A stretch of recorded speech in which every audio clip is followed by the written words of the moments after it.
또 건강하게 삽시다.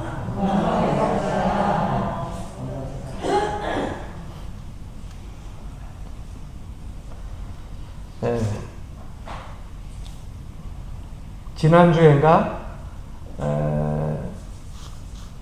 그 나라 그 질병청에서 이제 문자가 왔어요. 4차를 맞으라고. 그래서 많은 사람들이 뭐 맞는 사람도 있고 안 맞는 사람도 있는데, 어쨌거나 저는 공직자 목회자이기 때문에 교인들을 생각해서 다음 주에 4차 맞을 것을 우리 현리 이제 김창선 내과에다가 예약을 해놨어요. 근데 그걸 못 참고 코로나로 한 주간 동안 또 하나님의 은혜 가운데에 여러 가지들을 기억하면서 이렇게 보내게 되었습니다. 오스트리아 유태계 소설가 프란츠 카프카라고 하는 작가가 있습니다. 그 작품 가운데에 문 밖에서 일평생 동안 기다리다 죽은 사람의 이야기가 기록되어져 있어서 그 내용을 보니까 어떤 내용이 기록되어졌냐 하면은, 그 사람이 문을 들어가기 위해서 문 밖에서 일평생 동안 서성거려. 이 문을 들어가야 되는데. 그러다가 일평생 동안 그 문을 들어가지 못하고 이제 죽을 날이 얼마 안 남아서 죽기 직전에 자기 앞을 가로막고 있는 그 서 있는 문지기에게 이렇게 얘기를 합니다. 대체 나를 이 문 안으로 들여보내주지 않고 문 밖에서 나를 지키고 있는 이유가 뭐냐? 왜 나를 이 문 안으로 들여보내지 않냐? 왜 나를 지키고 있느냐? 이렇게 묻게 됩니다. 그러자 그곳에 있었던 문지기가 이와 같이 그 사람에게 대답을 합니다. 이 문은 당신의 문입니다. 나는 당신을 돕기 위해서 여기 서 있는 겁니다. 당신이 이 문을 열어달라고 하면은 그 문을 열어주기 위하여서 이곳에 서 있는 문지기입니다. 그런데 당신은 일평생 동안 나에게 내 앞에 서 있으면서 어떠한 요구도 하지 아니하고 문을 열어달라고 이야기하지 않았기 때문에 제가 이곳에 서 있는 것입니다. 그 사람은 일평생 동안 그곳에서 문지기만 바라보고 이 문을 언제 열어주나 말도 한마디 안 하고 기다리고 있는데, 문지기는 당신의 문입니다. 당신이 나에게 이 문을 열어주십시오 하면 나는 문을 열어주기 위해서 서 있다고 대답을 한 겁니다. 결국 일평생 동안 문에 들어가려고 했던 이 사람은 죽기 직전에 겨우겨우 요구하고 들어갈 수 있다고 하는 얘기예요. 여러분, 우리의 삶 속에 보게 되면 이 기회의 문이라고 하는 것이 항상 어느 사람들 앞에 다 있다는 거예요. 이 축복의 문이라고도 할 수 있고요. 은혜의 문이라고도 할 수 있고요. 성공의 문이라고도 할 수 있고요. 우리가 또 좀 더 나아가서 구원의 문이라고도 할 수 있을 겁니다. 그런데 이 어리석은 사람처럼 일평생 동안 문 열어달라고 시도 한번 해보지 못하고 늘 두려운 마음으로 문 앞에서 서성거리다가 나에게 다가온 축복을 잃어버리고 나에게 다가온 은혜의 그 기회를 잃어버리고 성공의 기회를 잃어버리고 살아가는 사람들이 얼마나 많은지 몰라요. 그러다가 맨 마지막에 거의 죽기 직전에야 그것이 축복의 문이었구나, 그게 은혜의 문이었구나, 그게 성공의 문이었구나 라고 하는 것을 깨달을 때가 많이 있다고 하는 겁니다. 왜 여러분들에게 제가 이렇게 프란츠 카프카라고 하는 작가의 이야기를 들려줬냐면, 오늘 여러분들과 제가 함께 읽은 이 본문의 말씀은 흔히 달란트의 비유, 이렇게 우리가 이야기를 하고 있습니다. 즉 주인이 능력에 따라 가지고서 자기의 하인들에게 분배해 줍니다. 내가 이제 먼 곳에 갔다 올 테니까는 너희들은 이 달란트를 가지고서 열심히 일해가지고서 너희들이 최선을 다해서 많은 것으로 남기길 바란다 하고 각 분배를 하는데 5달란트, 2달란트, 그리고 1달란트로 분배를 하게 됩니다. 근데 거기에 보게 되면 그 달란트 받은 사람들 중에 2사람은 칭찬을 듣게 돼요. 착하고 충성된 종이라는 칭찬을 듣게 되는데 1달란트 받은 이 종은 게으르고 악한 종이라고 하는 꾸중을 듣고 결국 이를 가며 내쫓기게 됩니다. 우리는 이 달란트의 비유를 읽으면서 흔히 많은 사람들은요, 잘못 착각해서 이 말씀을 이해할 때가 있어요. 이 달란트의 비유는요, 달란트라는 물질의 많고 적음을 이야기하는 게 아니에요.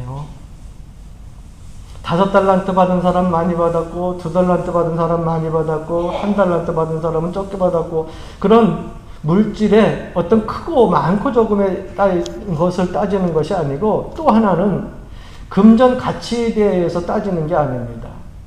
그들에게 주어진 것은 뭐냐? 바로 주인이 종에게 준 것은 5달란트든 2달란트든 1달란트든 그들에게 주어진 기회요, 축복의 시간이었다는 거예요.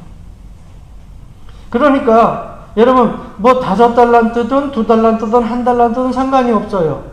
그거는 주인이 그 종들에게 준 축복과 기회의 시간이었어요.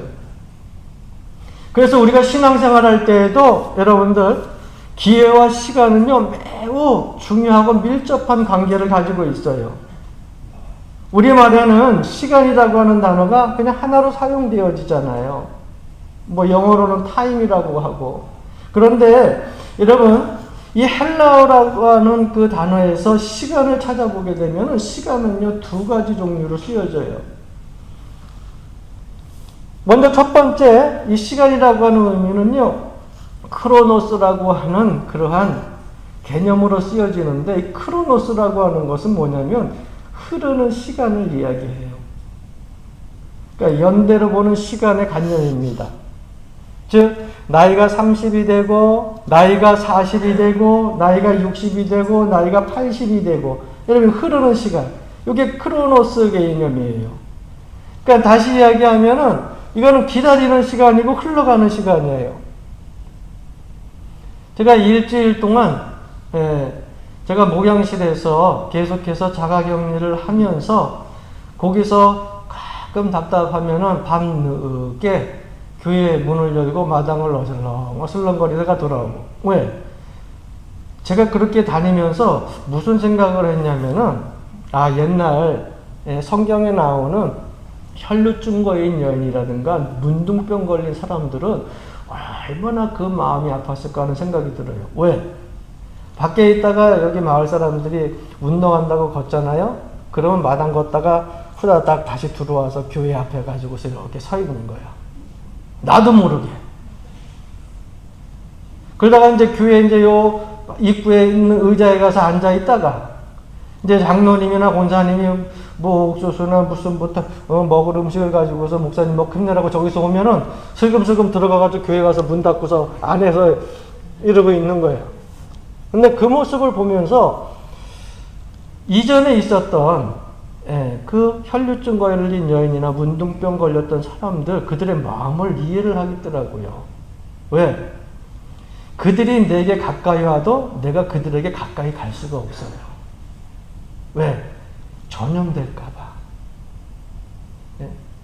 내 질병을 통해 가지고 상대방이 또 어떤 해를 당할까봐 내가 피하는 거예요. 근데 그것만큼 참 어떻게 보면은요, 이게 다른 사람을 생각하는 것이라고도 하지만은 남이 있을 때 다가가지 못한다고 하는 그 아픔이요, 의외로 심각하게 받아들여지더라고요.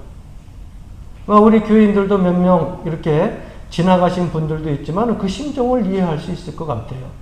괜히 내가 죄인 된 것 같고 저들을 만나면 안 되는 것 같고. 하지만 그러한 시간 속에 일주일이 언제 가나 그러는데 일주일 시간은요 항상 하루에 24시간씩 똑같이 가더라고요. 뭐 길게 느껴지고 적게 느껴질 거 없어요.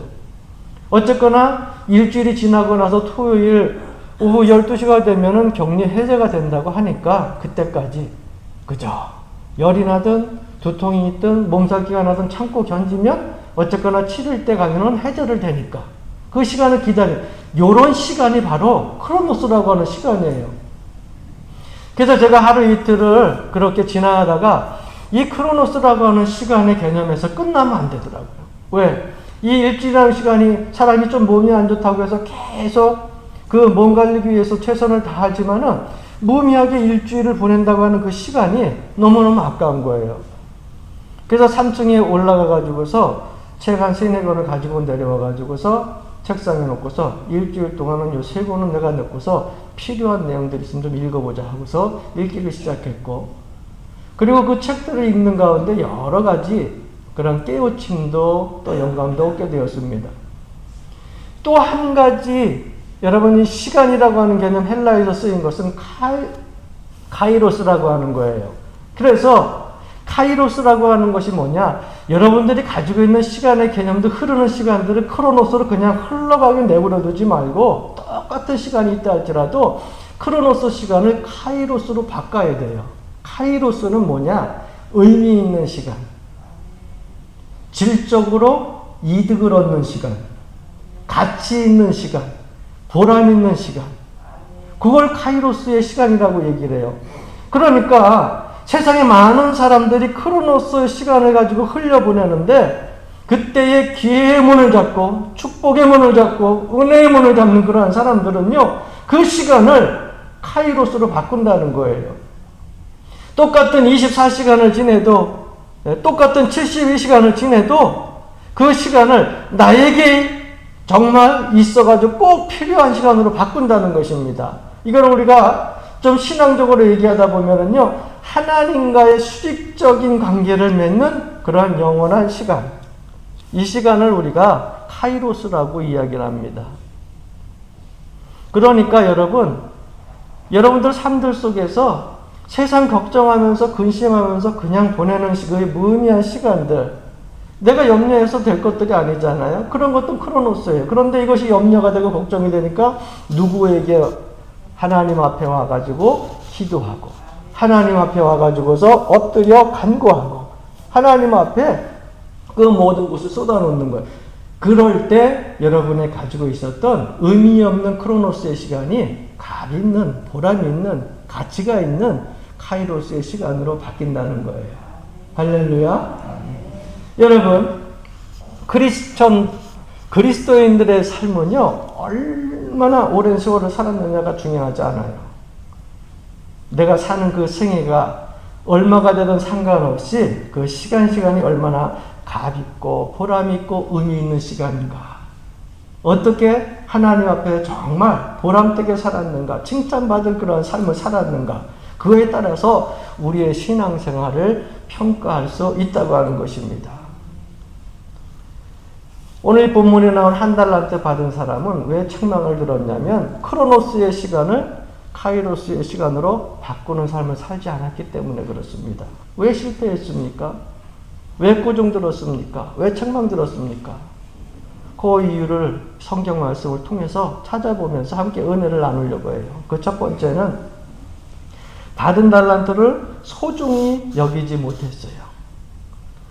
여러분, 하나님께서 우리에게 주신 달란트는요, 꼭 필요해서 저와 여러분들에게 주신 거예요. 할렐루야.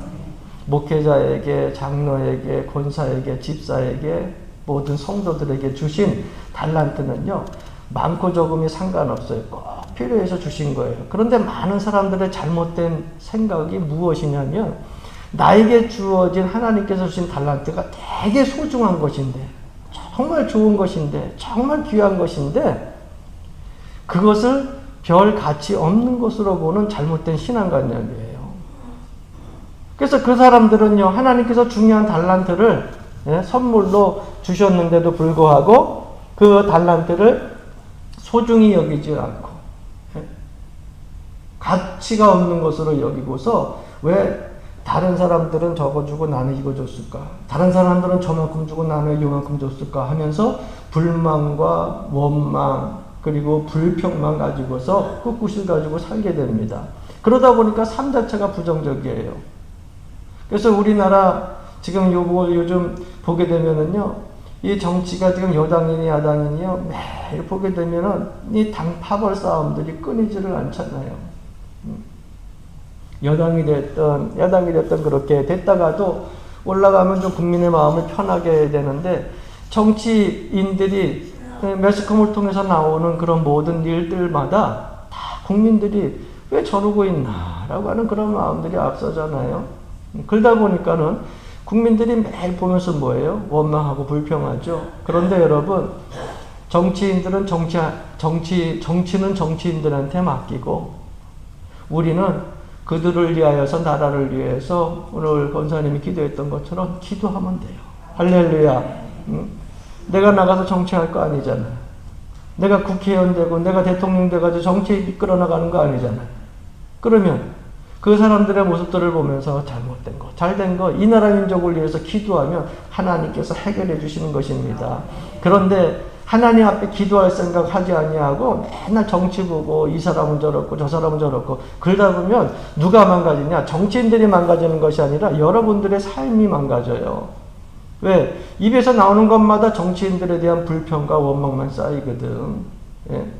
세상이 돌아가는 것이 내 맘대로 안 돌아간다 해서 맨날 하는 얘기가 보면 입에서 긍정적이고 좀 예쁜 그런 말들이 나와야 되는데 부정적인 원망과 불평만 나오잖아요. 그 말이 여러분들에게, 여러분들의 삶에 어떤 도움이 됩니까? 그러니까 우리 하나님 앞에 기도하는 거예요. 광야에 5,000명 군중이 있었을 때에 점심때가 되니까 먹을 게 없습니다. 그때 아무 사람도 나서지 않았어요. 가난했던 어린 소년이 보리떡 5개와 물고기 2마리를 가지고서 예수님께 가지고 나왔습니다. 여러분, 이 보리떡 5개와 물고기 2마리가 5,000명 관중 앞에 얼마나 기묘한 요깃거리가 되겠어요? 생각해 보세요. 성인의 한 끼 음식밖에 안 되는데 주변의 무리들도 저거를 보면서 한심하다 그랬을 것이고, 제자들도 그것을 가지고 왔을 때 이것 갖고 대체 몇 명이나 되는데 이걸 먹일 수 있습니까? 그들도 의아해하면서 다 부정적인 생각만 가지고 있었어요. 그런데 우리 주님께서 축사하시고 그 5,000명 군중들에게 나누어지니까 먹고도 12광주리가 남을 정도로 차고 넘친 놀라운 축복의 역사와 기적이 일어났다고 하는 사실을 우리가 기억을 해야 됩니다. 안 될 것 같다 그러지만 하나님 앞에 기도하고 하나님 앞에 맡기면 되는 거예요. 할렐루야. 내 생각으로 안 되지요. 내 한계로 안 되죠. 그러나 하나님께서는 못 하시는 게 없잖아요. 그러니까 우리의 삶 속에 있어서 주어진 것, 여러분 삶 속에 있어서 주어진 시간들, 기회들 다 소중히 여기시기를 바랍니다. 여러분들에게 주어진 사명도요, 그냥 주어진 게 아니에요. 어떤 농부가 오랫동안 좋은 농장을 가꾸면서 잘 지냈습니다. 행복하게 살았습니다. 그런데 하루는 갑자기 자기 농장이 싫어졌어요. 실증이 났어요. 그래서 다른 환경에서 새 농장을 사가지고 그리고서 그 새 농장에서 좀 살면 어떨까 하는 생각을 가지고서 자기 가지고 있었던 농장을 부동산에 내놓게 됩니다. 부동산에서 곳곳에 이 농장을 광고를 하고 그리고 중개를 했는데 그 내용이 보니까는 아주 좋게 중개를 했어요. 넓고 기름진 땅, 좋은 농가, 큰 곡식 창고, 이상적인 위치, 최신식 농기계를 갖춘 농장 팝니다.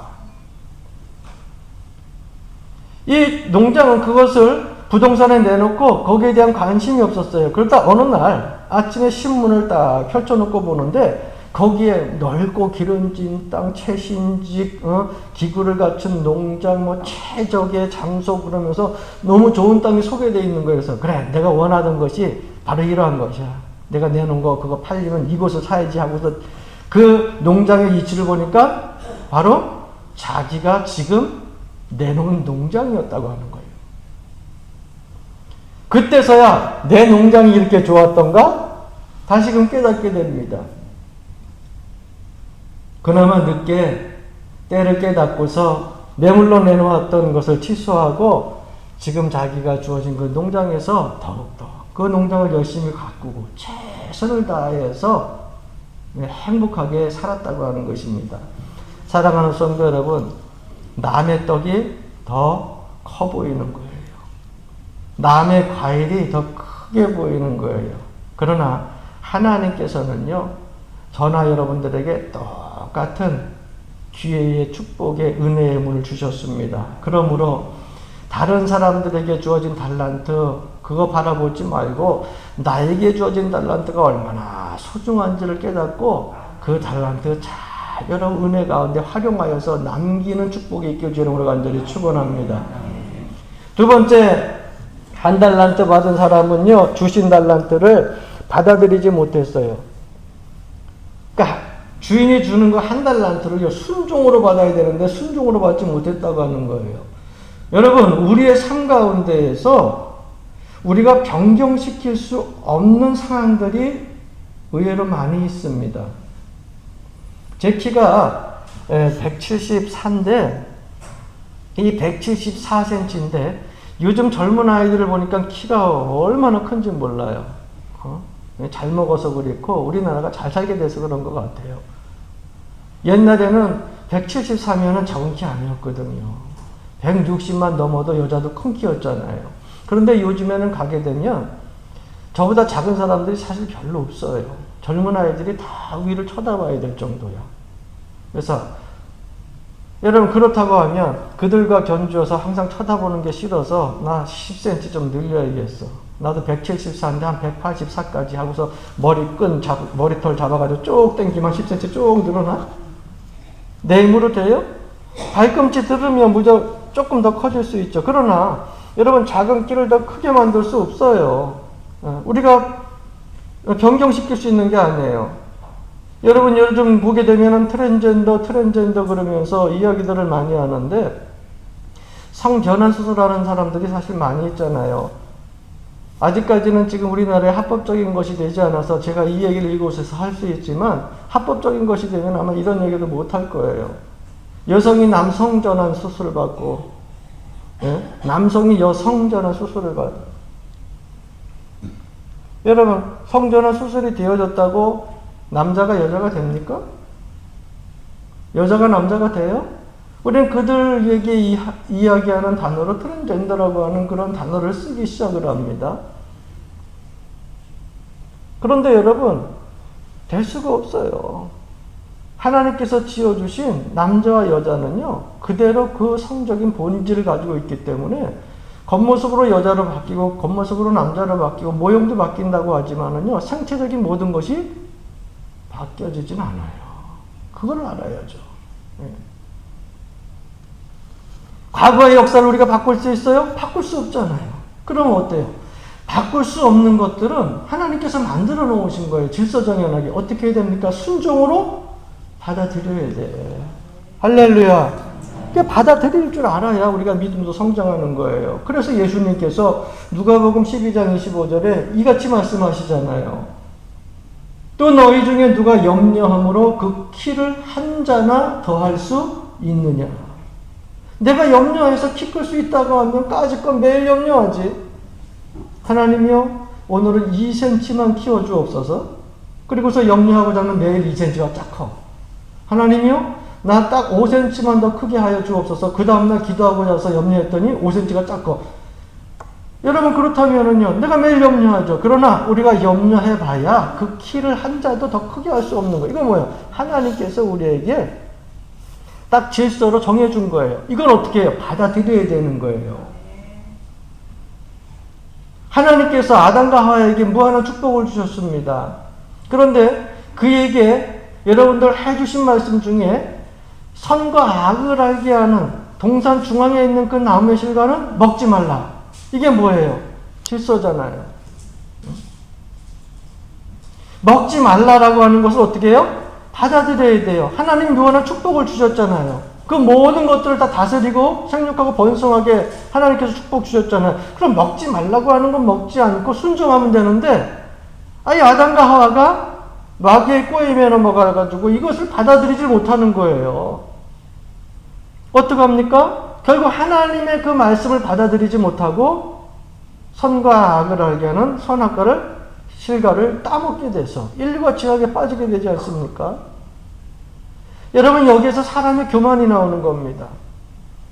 하나님께서 우리에게 인류에게 질서 정연하게 만들어 주신 것이 있어요.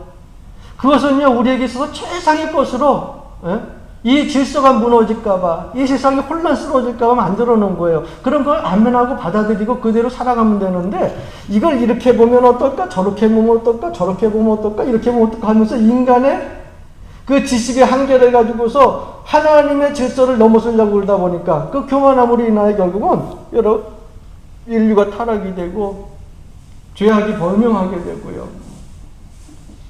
하루하루 여러분 사는 것이 이전에는 30도, 여러분 30도 올라가는 시절이 얼마나 많았어요? 그렇지 않아요.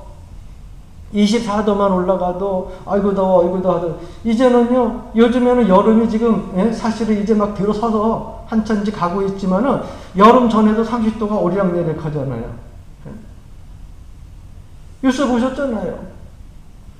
외국의 서유럽 쪽에는 보게 되는 동유럽 쪽에는 보면은요, 해가 너무 뜨거워가지고서 막 전선이 녹아내리고서 불이 나고 화재가 일어나고 40도 오리락내리락 한다는데, 위에서 여러분 이 지구를 찍어보니까 지구가 빨개. 그래서 어떤 웹툰 작가가 그림을 그렸는데, 지구를 옛날에 그릴 때는 노랗게도 그리고 파랗게도 그리고 살색으로도 그리고 그랬는데, 요즘에는 지구를 빨갛게 태양처럼 그려놔. 왜? 그만큼 달아올랐어요. 이것을 여러분 하나님 책임이라고 할 수 있어요? 아니죠. 얼마나 아름다운 그런 동산을, 지구를 우리 인간들에게 살기 좋게 기가 막히게 해서 줬는데, 인간들이 어떻게 해요? 산업혁명, 발전, 기계 발전, 전자 발전 하면서 이것저것 쓰면서 공기 오염, 환경 오염 해가지고, 이제는 겨울에 수영하다가 물 먹고 싶으면 잠수해서 꿀꺽꿀꺽 먹고 나오고서 헤엄치고 다니고 그랬는데, 요즘엔 그랬다가는 큰일 나잖아요. 물이 오염되고, 모든 산천하가 다 오염이 되어버려가지고 기후의 이상까지 생겼잖아요. 결국 인간의 교만이 하나님께서 우리에게 아름다운 것 주신 것을 무너뜨리고 있다고 하는 거예요. 그러니까 여러분, 우리에게 주어진 것들 이거를요 순종으로 받아들여야 돼요. 대부분 많은 사람들이 신앙생활을 하다가 꼭 자고 좌절하고 넘어지는 이유가 여기 있어요. 만일 내가 저 분이 가졌던, 저 사람이 가졌던 그 부를 조금이라도 가졌다고 하면, 저 사람이 가지고 있었던 지식을 조금이라도 가졌다고 하면, 저 사람이 가지고 있었던 그 축복을 내가 조금이라도 가졌다면, 그러면서 만일 하면서 내가 다른 사람들의 그 모습들을 보면서 내게 주어진 하나님께서 주신 귀한 소중한 그 사명과 달란트를 잃어버리고 그 사람 것만 바라보면서 그렇게 살다 보니까는요, 매일 불평하고 원망하고, 그러다 보니까는 하나님께서 지으신 그 질서의 체계를 무너뜨리는 교만함으로 넘어서게 된다고 하는 겁니다. 여러분 일평생 동안 여러분들에게 주어진 귀한 달란트 잘 활용하고, 주어진 달란트 감사하는 마음으로 여러분 감당하시기를 주 이름으로 간절히 축원합니다. 이게 받아들이는 게 중요해요. 마지막 세 번째, 한 달란트 받은 사람은 주신 달란트를 잘 활용하지 못했습니다. 주신 달란트를 잘 활용하라고 했는데 그걸 잃어버릴까봐 땅에다가 깊이 파묻었어요. 이 한 달란트 받은 사람은 용기도 없어요. 모험심도 없어요. 시도도 해보지 않았어요. 여러분, 세상에 나가서 천하보다 귀한 영혼 저들을 위하여서 기도하고 전도합시다. 한 영혼 구원합시다. 천국 가세요. 예수 믿고 구원 받으세요. 하면은 여러분 아멘 가서 전도하겠습니다 하고서 나가지만, 가서 교회 문 밖에 나가는 그 순간 일평생 동안 전도 한번 해보지 못한 사람들이 얼마나 많이 있어요. 여러분, 쉬워요? 해보지 않으면 안 돼요. 내 영혼을 구원하여 주신 하나님의 은혜와 사랑을 너무나 감사히 느낀다고 하면은 내가 나가서 복음을 전하지 않으면 괴로워서 견딜 수 없는 거예요. 사도 바울의 마음이 그랬어요. 우리 신앙 선조들의 마음이 그랬어요. 여러분들이 이런 불타는 열정의 구령열이 되살아나기를 주 이름으로 간절히 축원합니다. 지나가는 사람들의 영혼을 바라보며 기도하고, 지나가는 사람들의 그 영혼을 위해 가지고서 간구하고, 여러분들의 자녀들이 아직도 하나님을 믿지 아니하고 세상 죄악에 빠져 있으면 눈물 뿌려 기도해야 돼요. 우리 한국 교회가요, 잘 부흥하다가 성장하다가 쇠퇴기에 있는 이유가 있어요. 제가 이 한 주간 동안 교회라고 하는, 처치라고 하는 다시 시작하라고 하는 그 책을 읽어보다 보니까 우리 한국 교회가 지금 이렇게 갔다 이렇게 내려요. 이유가 뭐냐? 뭐 전도하지 않아서 그렇다, 아니면은 프로그램이 세상에 뒤처져서 그렇다, 또 뭐 지금은 세상에 놀 것들이 많아서 그렇다 등등등 이유가 많이 나오지만 가장 중요한 이유가 뭔지 아세요? 자녀들. 옛날에는 기독교 교회 다니는 부모님들이요, 애 안고, 애 업고, 손에 잡고, 16길, 26길 멀지 않다, 주일 성수, 주일날 주님 앞에 나서 예배하지 않으면 죽는 줄 알았어. 응? 그런데 지금의 부모님들 어때요?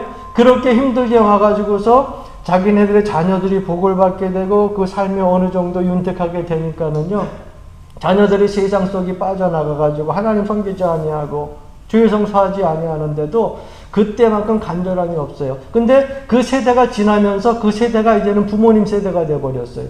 이전의 세대는 어떻게 됐어요? 여러분들 앉아있는 그 자리에 가만히 둘러보시면요, 여러분들이 그 세대야. 7, 80대 세대가 됐어. 한참 4, 50대 열심히 봉사하다가 최정점에서 이제는 떨어져 가고 있는 거, 힘도 떨어지고, 봉사 능력도 떨어지고, 기도 시간도 줄어들고, 그러면서 떨어지고 있는 거예요. 그러면은, 여러분, 이 정점에 다시 올라가려면 어떻게 해야 돼요? 여러분들이, 업고, 그리고 안고, 그리고 손잡고 다녔던 그 자녀들이 이제는 그 자리에 서 있어서 올라와 있어야 되는 거예요. 그런데 지금 한국의 교회가 어떻게 됐느냐? 그 세대가 없어졌다는 거예요. 그러니까 나이 들어가지고 50대, 60대 됐다가 쭉 지금 떨어져 가는 상황인데 이 세대를 차고 올라갈 젊은 세대들이 없다는 거예요. 여러분 주변을 보세요. 마을에 젊은 사람들이 없습니다. 청소년들이 없습니다. 물론 여러분 많이 도시로 나갔어요. 그렇지만 문제는 뭡니까? 여러분들이 스라에 있었던 모든 자녀들과 손주, 손녀들을 계속해서 신앙적으로 양육하지 아니하게 되면 한국 교회는요, 계속해서 쇠퇴를 할 수밖에 없다는 거예요. 이것은 한국 교회뿐만 아니라 전 세계 교회가 마찬가지라는 거예요. 모든 교회의 쇠퇴기는 올라갔다 내려가게 되어 있는데 그 올라갔다가 내려왔다가 하는 것을 다시 올릴 수 있는 것은 후손들을 양육과 신앙화 시킨다는 것. 그 외에는 없다고 하는 겁니다.